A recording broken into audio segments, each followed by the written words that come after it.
ए अजीत भैया, अरे कुछ मांग के तो देखो, अरे कुछ मांग के तो देखो। ओठो पहसी हथेली पर जान होगी। बेलचौरा के शान है, बेलचौरा के शान है और कुबेर चौहान है। सुना कहल गई का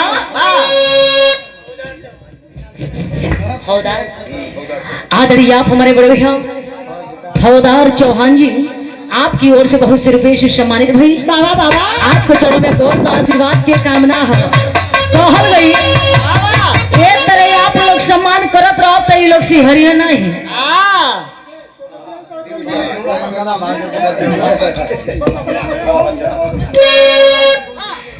बीरू चौहान कहल जाला क्या करे तो क्या नहीं होगा इस जमाने के लिए। अभी तो पूरी उम्र पड़ी है आंसू बहाने के लिए। अपने हिम्मत को इतना जल्द मत हारना मेरे दोस्तों। हौसला कुछ तो रखना मुस्कुराने के लिए, कुछ तो रखना मुस्कुराने के लिए।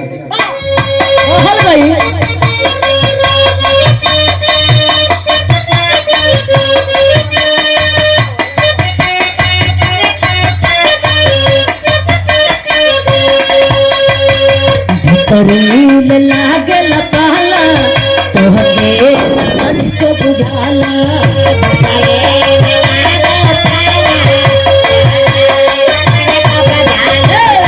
करील लागल पाला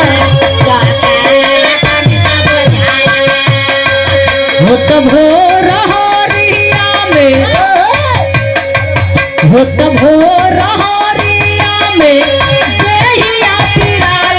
हो सजन।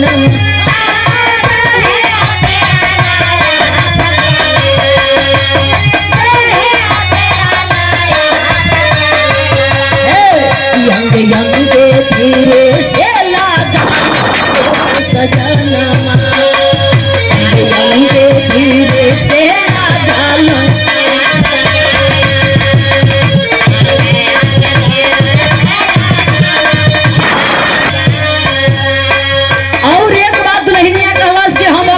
होली ना खेलो खाली कहलस की बस हमर मर्द मेहरारू होली खेलन जाए। कहलस जाके जैसा बभाला रे गवास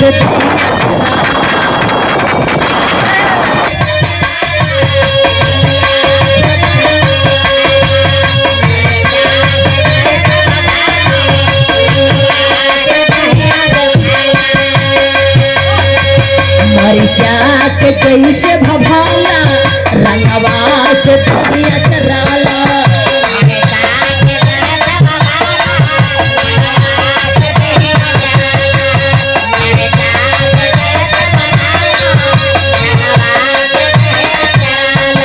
लगता कि रंगवा संगवा, लगता कि रंगवा संगवा कोई